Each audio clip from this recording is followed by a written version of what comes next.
देवर्षि नारद कहते हैं, अब मैं भक्ति, ज्ञान और वैराग्य को स्थापित करने के लिए प्रयत्न पूर्वक श्री सुखदेव जी कहे अनुसार भागवत शास्त्र को कथा के द्वारा उज्जवल ज्ञान यज्ञ करूंगा।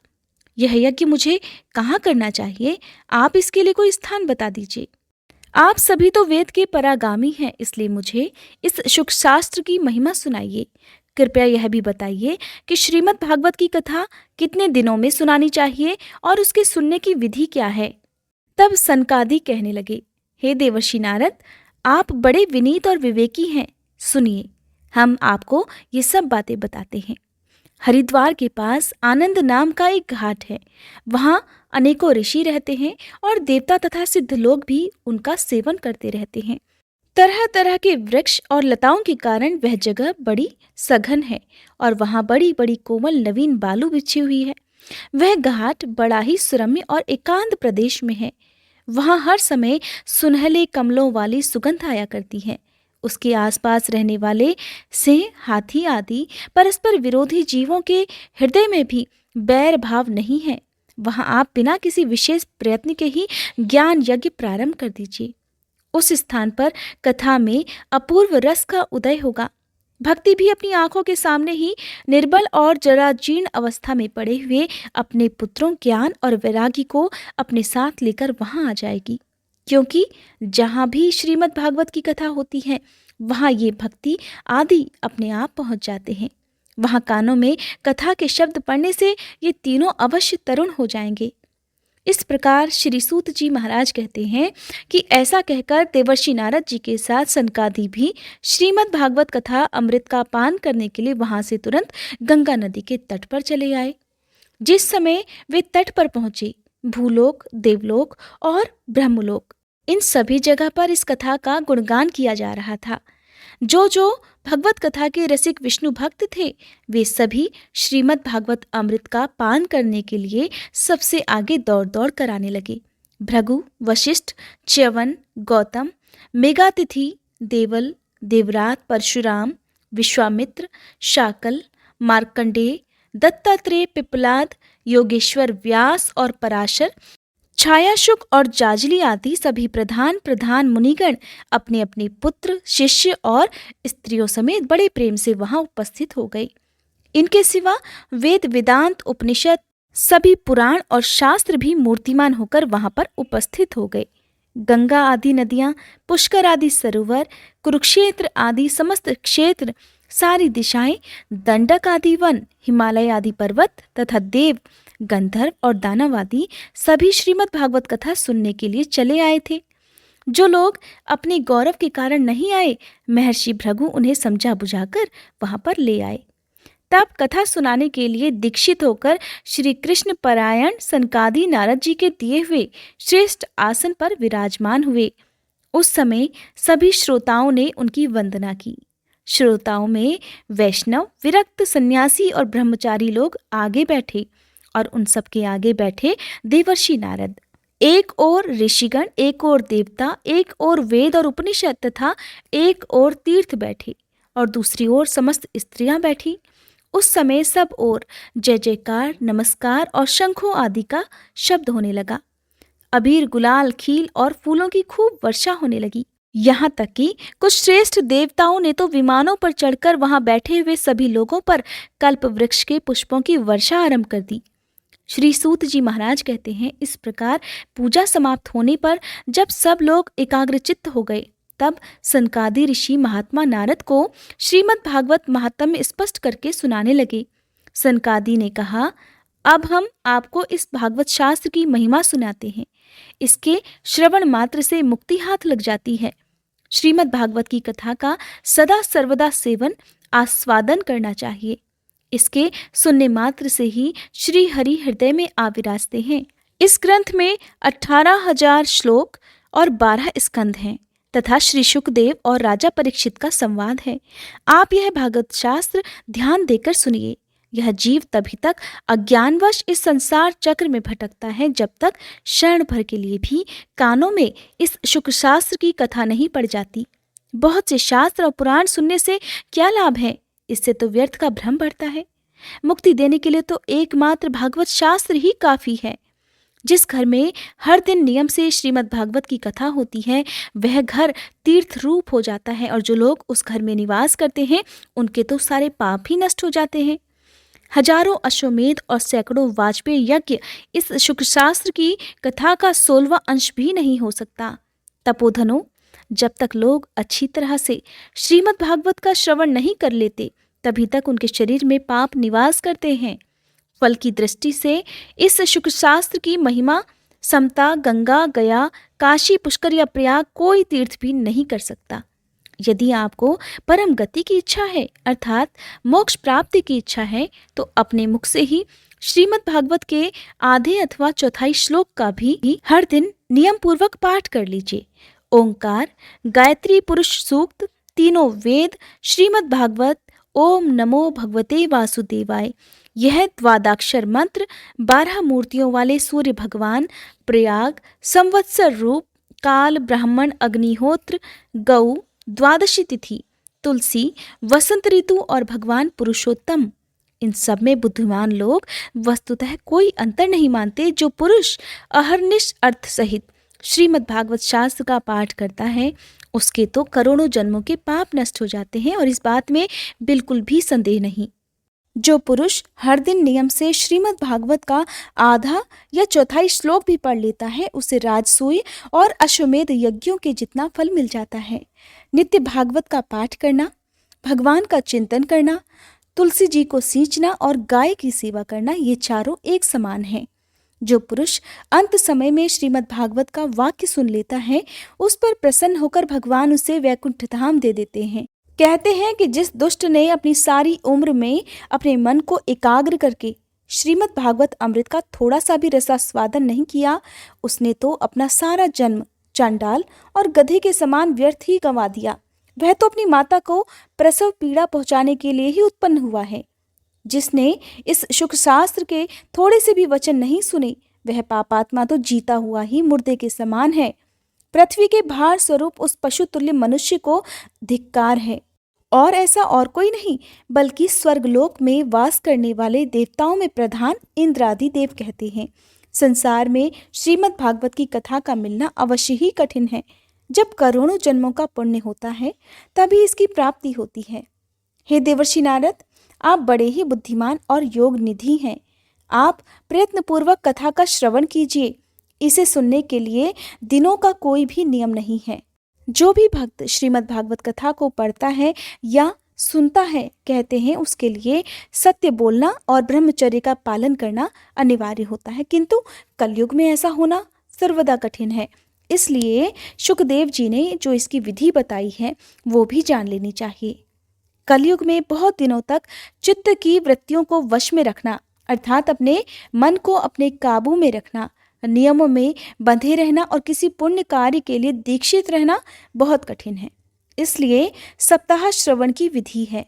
श्रद्धापूर्वक कभी भी श्रवण करने से अथवा माघ महीने में या पौष महीने में श्रवण करने से जो फल मिलता है, वही फल श्री शुकदेव जी ने सप्ताह श्रवण में निर्धारित किया है।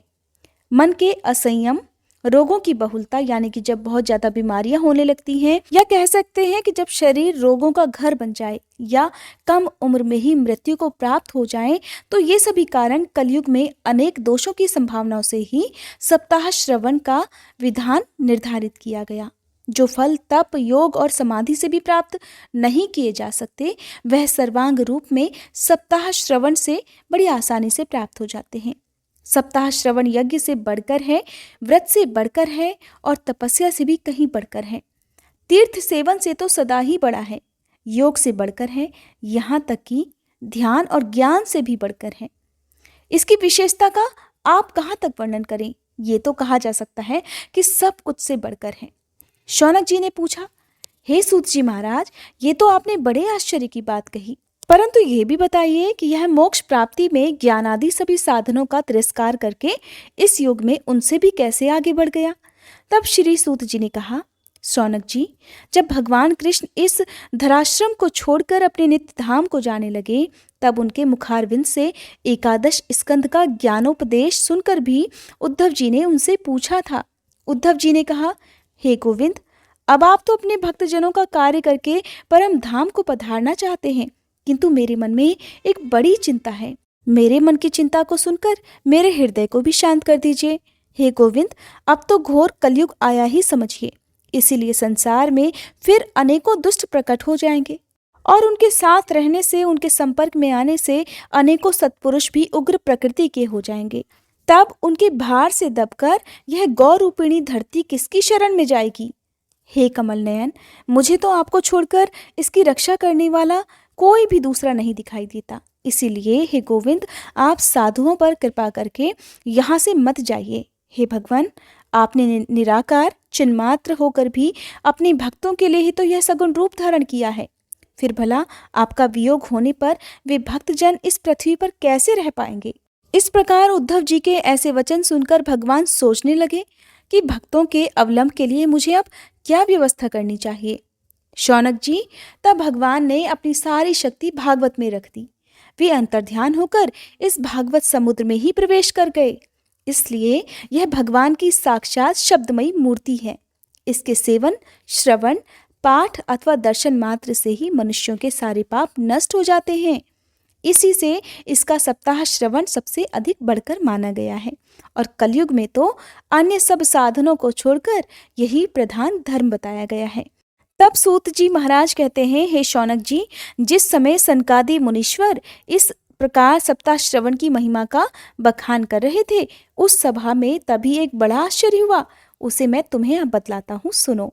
वहां तरुणावस्था को प्राप्त हुए अपने दोनों पुत्रों को साथ लिए विशुद्ध प्रेम रूपा भक्ति बार बार श्री कृष्ण गोविंद हरे मुरारी, हे नाथ नारायण वासुदेव आदि भगवान के नामों का उच्चारण करती हुई अकस्मात वहां पर प्रकट हो गई। सभी सदस्यों ने देखा, परम सुंदरी भक्ति रानी भागवत के अर्थों का आभूषण पहनकर वहां पधारी हुई थी। मुनियों की उस सभा में अब सभी यह तर्क वितर्क करने लगे, ये यहाँ कैसे आई, कैसे प्रविष्ट हो गई। तब सनकादि ने कहा, ये भक्ति देवी अभी अभी कथा के अर्थ से निकली हैं। उनके ये वचन सुनकर भक्ति ने अपने पुत्रों समेत अत्यंत विनम्र होकर सनत कुमार जी से कहा, मैं कलयुग में एकदम नष्ट प्राय हो गई थी। आपने कथा के अमृत से सींचकर मुझे फिर से हष्ट पुष्ट कर दिया है। अब आप यह बताइए कि मैं कहाँ रहूं। यह सुनकर सनकादि उससे कहने लगे, तुम भक्तों को भगवान का स्वरूप प्रदान करने वाली, अनन्य प्रेम का संपादन करने वाली और संसार रोग को निर्मूल करने वाली हो, अतः तुम धैर्य धारण करके नित्य निरंतर विष्णु भक्तों के हृदय में ही निवास करो।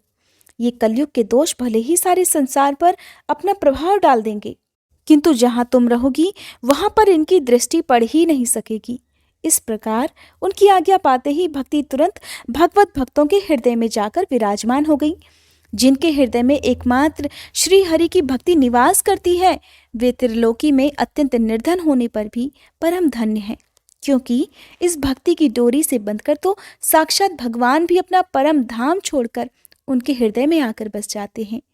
धरती लोक पर यह भागवत साक्षात परम ब्रह्म का विग्रह है। हम इसकी महिमा का वर्णन कहाँ तक करें। इसका आश्रय लेकर इसे सुनाने से तो सुनने और सुनाने वाले दोनों को ही भगवान श्री कृष्ण का आशीर्वाद प्राप्त हो जाता है। श्री सूत जी महाराज कहते हैं, हे मुनिवर, उस समय अपने भक्तों के मन में अलौकिक भक्ति का प्रादुर्भाव हुआ देख भक्त वत्सल श्री भगवान अपना धाम छोड़कर वहां पधार चुके थे। उनके गले में वनमाला शोभा पा रही थी। श्री अंग सजल जलधर के समान श्याम वर्ण था। उस पर मनोहर पीताम्बर सुशोभित हो रहा था। कटी प्रदेश करधनी की सुंदर लड़ियों से सुसज्जित था। सिर पर मुकुट की लटक और कानों में कुंडलों की झलक देखते ही बनती थी। वे त्रिभंग ललित भाव से खड़े हुए मन को चुरा ले रहे थे। वक्ष स्थल पर कौस्तुभ मणि चमक रही थी। सारा श्री अंग हरिचंदन से चर्चित था। उस रूप की शोभा के बारे में अब क्या कहें। उनके उस रूप ने तो मानो करोड़ों कामदेवों की रूप माधुरी ही छीन ली थी। भगवान के नित्य लोक निवासी लीला परिकर उद्धव आदि वहां गुप्त रूप से उस कथा को सुनने के लिए आए हुए थे। प्रभु के प्रकट होते ही चारों ओर जय हो की ध्वनि गूंजने लगी। उस समय भक्ति रस का अद्भुत प्रवाह चलने लगा। बार बार अबीर गुलाल और पुष्पों की वर्षा और शंख ध्वनि होने लगी। उस सभा में जो लोग बैठे हुए थे, उन्हें अपने देह, गेह और आत्मा तक की सुधि नहीं रही। उनकी ऐसी तन्मयता देखकर देवर्षि नारद कहने लगे, नारायण नारायण। हे मुनीश्वरगण, आज सप्ताह श्रवण की मैंने यह बड़ी ही अलौकिक महिमा देखी है। यहाँ तो जो बड़े बड़े मूर्ख, दुष्ट और पशु पक्षी आदि भी हैं, वे सभी अत्यंत निष्पाप हो गए हैं। अतः इसमें कोई संदेह नहीं कि कलयुग में मन की शुद्धि के लिए इस भागवत कथा के समान मृत्युलोक में पाप का नाश करने वाला कोई दूसरा पवित्र साधन नहीं हो सकता। हे मुनिवर, आप लोग तो बड़े दयालु हैं और आप सभी ने तो संसार के कल्याण का विचार करके यह बिल्कुल ही निराला मार्ग निकाल दिया है। हे मुनिगण, अब कृपया यह तो बताइए कि इस कथा रूप सप्ताह यज्ञ के द्वारा संसार में कौन कौन से लोग भी पवित्र हो सकते हैं। तब सनकादि ऋषि ने कहा, हे नारद मुनि, जो लोग सदा तरह तरह के पाप किया करते हैं, निरंतर दुराचार में ही तत्पर रहते हैं और उल्टे मार्ग पर चलते हैं, तथा वो जो क्रोधाग्नि से जलते रहने वाले होते हैं, ऐसे लोग जो कुटिल और काम परायण हैं, वे सभी इस कलयुग में सप्ताह यज्ञ से पवित्र हो जाते हैं। यहाँ तक कि हे देवर्षि, झूठ बोलने वाले, अपने माता पिता की निंदा करने वाले, तृष्णा के मारे व्याकुल, आश्रम धर्म से रहित, दंभी, दूसरों की उन्नति देखकर कुढ़ने वाले और दूसरों को सदा दुख देने वाले हैं, वे भी कलयुग में सप्ताह यज्ञ से ही पवित्र हो जाते हैं। जो मदिरापान, ब्रह्महत्या, सोने की चोरी, गुरु स्त्री गमन और विश्वासघात, ये 5 महापाप करने वाले, छल छद्म परायण, क्रूर, पिशाच के समान निर्दयी, ब्राह्मणों के धन से पुष्ट होने वाले और व्यभिचारी हैं, वे भी कलयुग में सप्ताह यज्ञ से पवित्र हो जाते हैं। जो दुष्ट आग्रह पूर्वक सर्वदा मन, वाणी और शरीर से पाप करते रहते हैं, दूसरों के धन से ही अपना भरण पोषण करते हैं तथा मलिन मन और दुष्ट हृदय वाले हैं, वे भी कलयुग में सप्ताह यज्ञ से पवित्र हो जाते हैं। हे देवर्षि, अब हम तुम्हें इस विषय में एक प्राचीन इतिहास सुनाते हैं। उसके सुनने मात्र से ही सब पाप नष्ट हो जाते हैं। हे नारद मुनि, पूर्व काल में तुंगभद्र नदी के तट पर एक अनुपम नगर बसा हुआ था। वहां पर सभी वर्णों के धर्म के लोग अपने अपने धर्म का आचरण करते हुए सत्य और सत्कर्मों में तत्पर रहते थे। उस नगर में ही समस्त वेदों का विशेषज्ञ और श्रौत श्रमात कर्मों में निपुण एक आत्मदेव नामक ब्राह्मण रहा करता था। वह साक्षात दूसरे सूर्य के समान तेजस्वी प्रतीत होता था। वह धनी होने पर भी भिक्षा लेकर अपना जीवन याचन करता था। उसकी प्यारी पत्नी धुंधली, कुलीन और सुंदरी होने पर भी सदा अपनी बात पर अड़ जाने वाली थी। उसे लोगों की बात करने में बड़ा सुख मिलता था। स्वभाव उसका बहुत क्रूर था। प्रायः कुछ न कुछ बकवास किया करती थी, दूसरों की बुराई करती थी, लेकिन गृह कार्य में बड़ी निपुण थी, कंजूस थी और थी थोड़ी झगड़ालू भी। इस प्रकार ब्राह्मण दंपति बड़े प्रेम से अपने घर में रहते और विहार किया करते थे। उनके पास अर्थ और भोग विलास की सामग्री बहुत सारी थी। घर द्वार भी बड़े सुंदर थे, परंतु उससे उन्हें बिल्कुल सुख नहीं मिलता था। जब उनकी उम्र ढलने लगी, तब उन्होंने संतान के लिए तरह तरह के पुण्य कर्म करने शुरू कर दिए। वे दीन दुखियों को, गौओं को पृथ्वी, सोने और वस्त्र आदि का दान करने लगे थे। इस प्रकार धर्म मार्ग में उन्होंने अपना आधा धन समाप्त कर दिया। तब भी उन्हें किसी पुत्र या पुत्री का वरदान नहीं मिला, यानी कि उन्हें संतान सुख नहीं प्राप्त हुआ। इतने धर्म के काम करने पर, इतना दान देने पर, जब उसका आधे से ज्यादा धन भी खत्म हो चुका, तब वह ब्राह्मण अब बड़ा परेशान रहने लगा। हर समय चिंता में दुखी रहने लगा। एक दिन वह ब्राह्मण देवता बहुत दुखी होकर घर से निकलकर वन को चल दिया। वन की तरफ पैदल ही चलता जा रहा था। चलते चलते दोपहर हो गई। अब उसे जोर की प्यास लगने लगी। पानी के लिए वो एक तालाब के किनारे आ गया। अब संतान का अभाव था और ये बहुत भारी दुख भी उसके जीवन में था। तो इस दुख ने, चिंता ने उसके शरीर को बहुत सुखा दिया था, बहुत कमजोर बना दिया था। इसलिए थक जाने के कारण वह जल पीकर वहीं धरती पर ही बैठ गया। थोड़ी देर बीती थी कि वहां पर एक सन्यासी महात्मा पहुंच गए। जब ब्राह्मण देवता ने देखा कि वे जल पी चुके हैं, तब वह उनके पास गया और उनके चरणों में प्रणाम करने के बाद उनके सामने खड़े होकर बड़ी लंबी लंबी सांसें लेने लगा। वो सांसें दुख भरी सांसें थी। तब सन्यासी ने पूछा, कहो ब्राह्मण देवता, रोते क्यों हो? तुम्हें ऐसी क्या भारी चिंता है? तुम जल्दी ही मुझे अपने दुख का कारण बताओ। हो सकता है मैं तुम्हारा दुख दूर करने का कोई उपाय बता सकूं। तब ब्राह्मण ने कहा, हे महाराज, मैं अपने पूर्व जन्म के पापों से संचित दुख का कैसे वर्णन करूं? अब मेरे पितर मेरे द्वारा दी गई जलांजलि के जल को अपनी चिंता जनित सांसों द्वारा कुछ गर्म करके पीते हैं। देवता और ब्राह्मण मेरा दिया हुआ प्रसन्न मन से स्वीकार ही नहीं करते। संतान पाने के लिए मैं इतना दुखी हो गया हूं कि मुझे चारों तरफ केवल वीरान ही वीरान नजर आता है। मुझे कोई सुख नजर नहीं आता। अब मैं अपने प्राणों का त्याग करने के लिए ही यहाँ आया हूँ। जिसे संतान नहीं उसे जीने का भी कोई अधिकार नहीं। संतानहीन घर को भी धिक्कार है, संतानहीन धन को भी धिक्कार है, और संतानहीन कुल को भी धिक्कार है। मैं जिस गाय को पालता हूँ वो भी हमेशा बांझ ही हो जाती है। मैं जो पेड़ लगाता हूँ उस पर भी कोई फल फूल नहीं लगता।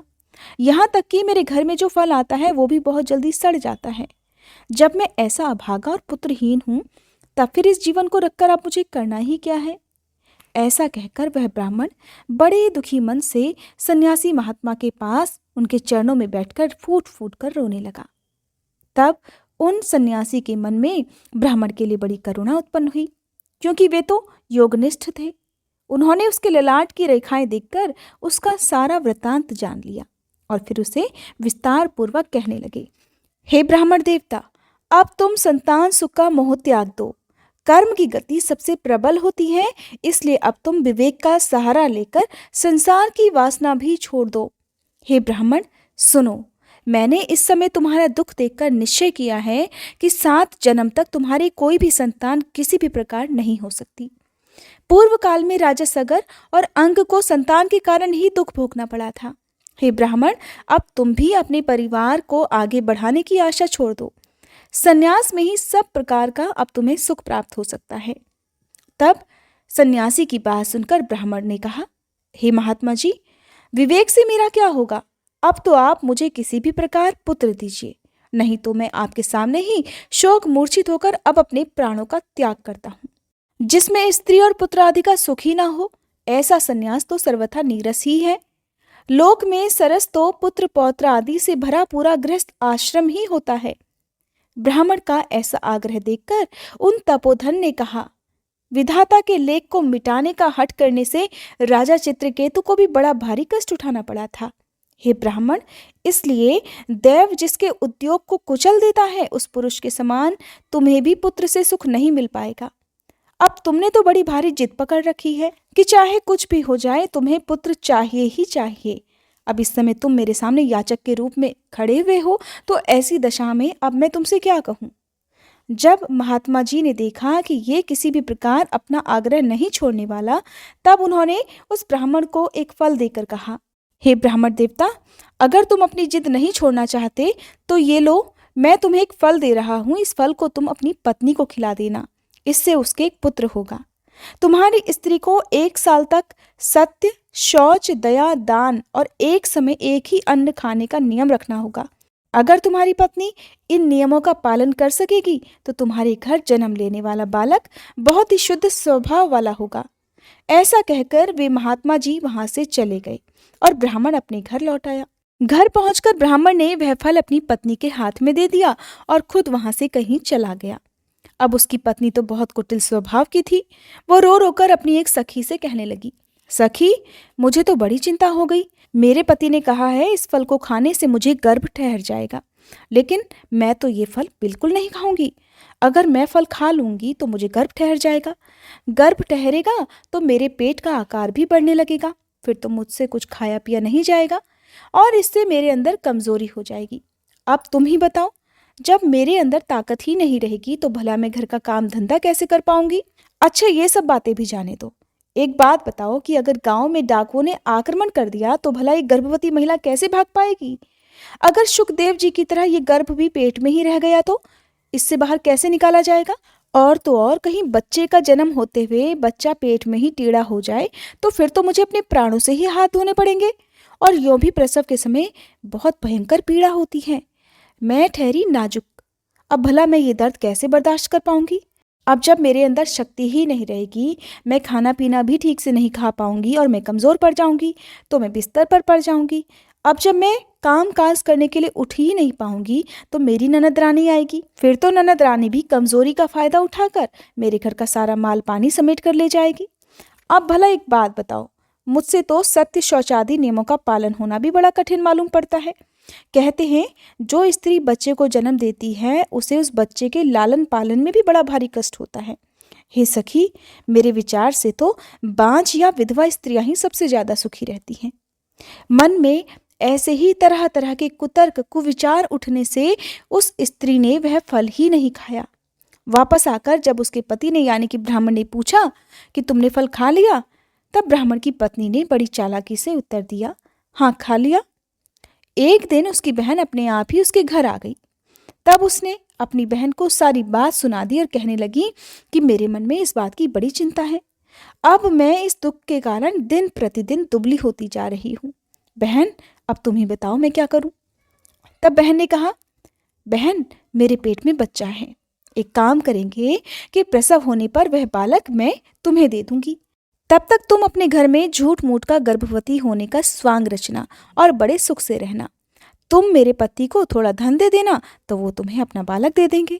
हम दोनों ऐसा उपाय कर लेंगे कि जिसमें सब लोग यही कहें कि इसका बालक तो 6 महीने का होकर ही मर गया।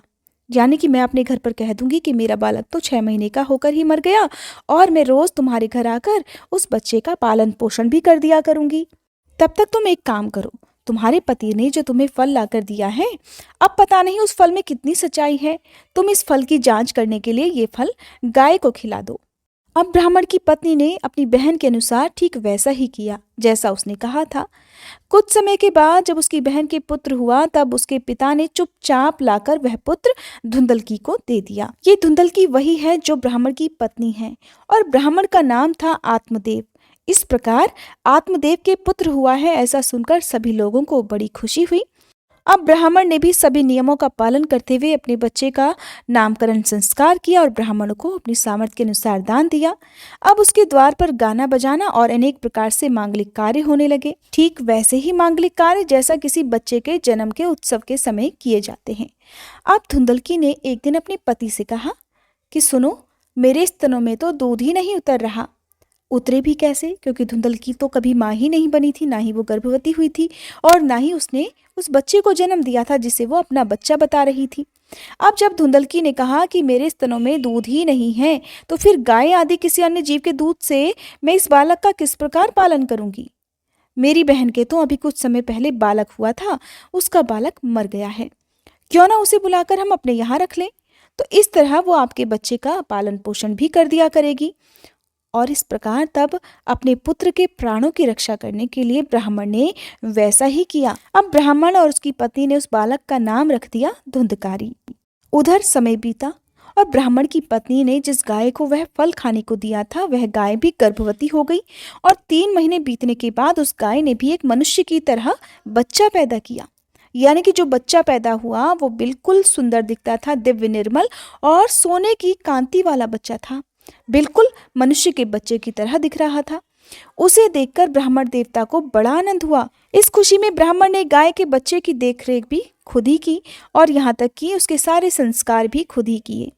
अब जब ये समाचार गांव के लोगों को मिला, तो गांव के लोग भी बड़े हैरान हुए और सभी उस बालक को देखने के लिए वहां आने लगे। सभी आपस में एक दूसरे से कहने लगे कि देखो भाई, इस आत्मदेव का कैसा भाग्योदय हुआ है, और कितने आश्चर्य की बात है कि गाय भी ऐसा दिव्य रूप बालक उत्पन्न कर सकती है। दैव योग से इस गुप्त रहस्य का किसी को भी पता नहीं चल पाया। गाय ने जिस बालक को जन्म दिया था, उस बालक के गाय की तरह बड़े बड़े और लंबे लंबे कान थे, जिस कारण ब्राह्मण ने उसका नाम रख दिया गोकर्ण। अब कुछ समय बीता तो वो दोनों बालक जवान हो गए। उनमें गोकर्ण तो बड़ा भारी पंडित और ज्ञानी हुआ, किंतु धुंधकारी बहुत ही दुष्ट निकला। धुंधकारी के अंदर ना तो ब्राह्मणों जैसे कोई गुण थे और न ही वो खान पान का कोई परहेज करता था, यानी कि वो मांसाहार भी कर लिया करता था। और क्रोध तो उसमें कूट कूट कर भरा हुआ था, बात बात पर क्रोध करता, यहाँ तक कि बुरी बुरी वस्तुओं का संग्रह भी करने लगा। मुर्दे के हाथ से छुआया हुआ अन्न भी वो खुद खा जाता। दूसरों के घर चोरी करना, सब लोगों से झगड़ा करना उसका स्वभाव बन गया था। छुप छुप कर कभी कभी तो वो दूसरों के घर में आग भी लगा दिया करता था और दूसरों के बालकों को खिलाने के लिए वो उनको गोद में लेता और उन्हें एकदम से कुएं में डाल देता। अब इस तरह से उसके अंदर कूट कूट कर हिंसा भी भरने लगी। सब लोग उससे डरने लगे। हर समय वो अब अस्त्र शस्त्र धारण किए रहता और बेचारे अंधे और दीन दुखियों को बेवजह वो तंग करने लगा था। चांडालों से उसे बहुत प्रेम था। बस हाथ में फंदा लिए कुत्तों की टोली के साथ शिकारी की टोह में घूमता रहता। यहाँ तक कि वेश्याओं के जाल में फंसकर उसने अपने पिता की सारी संपत्ति तक नष्ट कर डाली। और फिर एक दिन ऐसा भी आया जब धुंधकारी ने अपने माता पिता को मार पीट कर घर के सारे बर्तन भांडे उठा लिए। इस प्रकार जब सारी संपत्ति स्वाहा हो गई, सारी संपत्ति खत्म हो गई, तब उसका कंजूस पिता फूट फूट कर रोने लगा और कहने लगा, इससे तो इसकी माँ का बांझ रहना ही अच्छा था। जिसका पुत्र ही कुपुत्र हो उसका तो जीवन ही नरक से बदतर होता है। अब मैं कहाँ रहूं, कहाँ जाऊं और मेरे इस संकट को कौन काटेगा। हाय, मेरे ऊपर तो बड़ी भारी विपत्ति आ पड़ी है। इस दुख के कारण अवश्य एक दिन मुझे अपने प्राण भी त्यागने पड़ेंगे। उसी समय परम ज्ञानी गोकर्ण जी वहां आए और उन्होंने अपने पिता को वैराग्य का उपदेश देते हुए बहुत समझाया। गोकर्ण कहने लगे, हे पिताजी, यह संसार असार है, यह अत्यंत दुखरूप और मोह में डालने वाला है। पुत्र किसका, धन किसका? स्नेहवान पुरुष अब रात दिन दीपक के समान जलता रहता है। हे पिताजी, इस नश्वर संसार में तो कोई सुखी हो ही नहीं सकता। यहाँ तक कि सुख ना तो देवराज इंद्र को है और न चक्रवर्ती राजा को। अगर सुख है तो केवल विरक्ति, एकांत जीवी मुनि को। ये मेरा पुत्र है, इस अज्ञान को छोड़ दीजिए। मोह से नरक की प्राप्ति होती है। ये शरीर तो नष्ट होगा ही, इसीलिए सब कुछ छोड़कर वन में चले जाइए। गोकर्ण के वचन सुनकर ब्राह्मण जो थे वो वन में जाने के लिए तैयार हो गए। वन को जाने से पहले गोकर्ण से कहने लगे, बेटा, वन में रहकर मुझे क्या करना चाहिए ये मुझसे विस्तार पूर्वक कहो। मैं तो बड़ा भारी मूर्ख निकला। अब तक कर्मवश मैं पुत्र मोह में बंधा हुआ था और इस घर रूप अंधेरे कुएं में ही पड़ा रहा हूँ। पुत्र, तुम तो बड़े दयालु हो, इससे मेरा उद्धार करो। तब गोकर्ण ने कहा, पिताजी, ये शरीर हड्डी मांस और रक्त का पिंड है, इसे आप मैं मानना छोड़ दीजिए। स्त्री पुरुष आदि को अपना कभी मत मानिए। यहाँ तक कि इस संसार को रात दिन क्षण भंगुर देखिए। इसकी किसी भी वस्तु को स्थायी समझकर उसके प्रति मोह न उत्पन्न करें। बस एकमात्र वैराग्य रस के रसिक होकर भगवान की भक्ति में लगे रहें। भगवत जन ही सबसे बड़ा धर्म है। हर समय उसी का आश्रय लेकर रहें। अन्य सब प्रकार के लौकिक धर्मों से सदा के लिए मुख मोड़ लीजिए। सदा साधु जनों की सेवा करिए। भोगों की लालसा को अपने पास मत फटकने देना और जल्द से जल्द दूसरों के गुण और दोषों का विचार करना छोड़कर एकमात्र सच्चे मन से भगवान की सेवा और भगवान की कथाओं के रस का ही पान करना। इस प्रकार गोकर्ण की वाणी से प्रभावित होकर ब्राह्मण ने अपना घर छोड़ दिया और वन की यात्रा प्रारंभ कर दी। हालांकि उस समय उनकी आयु लगभग 60 वर्ष की हो चुकी थी, फिर भी बुद्धि में वे पूरी तरह से दृढ़ थे। अब वन में पहुंचकर उन्होंने रात दिन भगवान की भक्ति पूजा करना प्रारंभ कर दिया। सारे नियमों का पालन करते हुए अब वे भगवान की ही भक्ति में लीन रहते। इससे आगे का वृतांत, जिसमें आप जानेंगे धुंधकारी को प्रेत योनि की प्राप्ति और उससे उद्धार किस प्रकार हुआ, जो कि बहुत ही रोचक कथा है। उम्मीद है आप अगले अध्याय के अनुसार जरूर करेंगे।